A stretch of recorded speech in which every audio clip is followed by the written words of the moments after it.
Mga kaibigan, welcome back. Eto balita natin ngayon. Gilas Pilipinas, kabraket po pala ang China sa Asian Games. Naloko na, ang daming Pinoy ang nadali ng maling balita.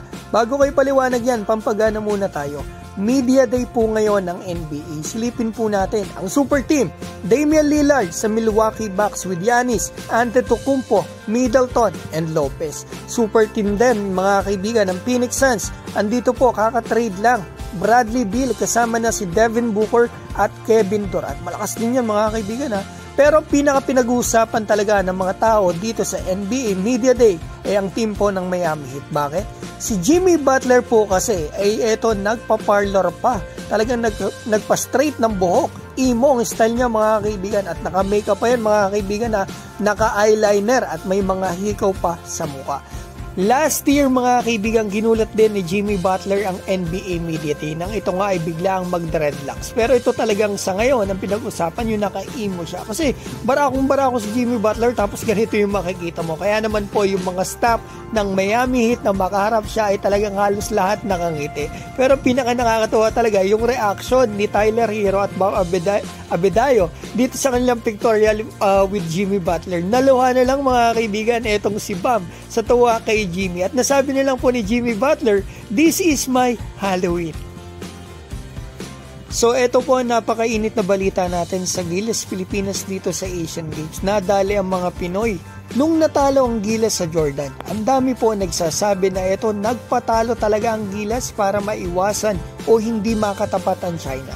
Na sinabi ko pa nga na hindi po tayo nagpatalo, talagang talo tayo. Ngayon, naglabas na ang official page ng Gilas Pilipinas about dito sa bracket ng Asian Games Basketball. Alam niyo po ang kasama natin na team, mga kaibigan, eto China. So ibig sabihin, mali po yung mga balita na kumakalat nitong nakaraang araw pa at bracket na kumakalat sa social medias na makakaharap natin ay possible Japan. Kasi nagbasa-basa po ako ng mga comments at pulso ng mga fans sa social media at doon ko rin nakita mga kaibigan ng mga bracket na ito. At ang dami po talaga ang nalilito mga kaibigan ha, kung alin nga ba ang totoo. Pero basically mga kaibigan, ang totoo po talaga sa dalawang bracket ay yung kasama po natin yung China dahil yan po mismo ang post ng Gilas Pilipinas official page. So ang tanong, bakit nga ba parang gulat na gulat ang mga Pinoy dito sa China? Sino nga ba ang players nila? So ito ang sagot ha, ito yung official roster nila dito sa Asian Games. 9 na players ang kasama sa lineup o kalaban ng Gilas sa kakatapos lang na FIBA World Cup. Yung mga naka-highlight na red, tingnan po nating mabuti, wala po dito si Sochi at Kyle Anderson which is good for our team.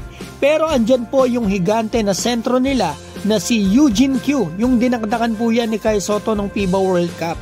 At yung Wang Zelin na 7-footer nila na ex-NBA player ay andito rin sa lineup nila sa Asian Games. Pero hindi pinaglaro ng coach ng World Cup. Andito rin yung magaling na Zhang Zelin o Kevin Zhang, yung 6'10 na athletic wing nila na mga kaibigan naka 13 points po sa laban ng Gilas sa World Cup. Take note mga kaibigan na meron po dito sa lineup nila na pamilyar po kayo. Honestly ito nakikita naman natin si Pan Bo Seng. Yan po yung dating G-League Ignite player, nagpa-drop sa NBA, undrafted kasabay ni Kai Sotto. At ito pa po nandito rin sa lineup, isa pang kasabay ni Kai Sotto na nagpa-drop last year.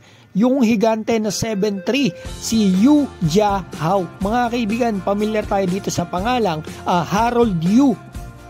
At ito po palang batang higante na ito ang Rookie of the Year ng CBA ngayong taon. So ayan mga kaibigan, at least updated na tayo sa Gilas at the same time kung sino makakalaban natin. Yes, tinambakan po natin ang China sa World Cup pero tandaan po ninyo, iba naman po ang mga lineup ng bawat team noon. At factors din talaga mga kaibigan yung venue. Malakas din mga kaibigan ang Chinese team na ito pero mas malakas syempre yung lineup na ginamit nila sa World Cup. Para sa akin mga kaibigan para makuha ng Gilas Pilipinas yung gintong medalya dito sa Asian Games ay talagang masasabi ko dadaan talaga sa butas ng karayom. Dadaanan natin eto Iran tapos dadaan tayo dito sa China. Ang hirap kalaban yan kasi home court advantage. The same time makakalaban pa natin sa dulo yung Jordan mga kaibigan, malamang na tinambakan tayo ng malaki. Pero pag-pray po natin at suportahan natin ang Gilas National Team.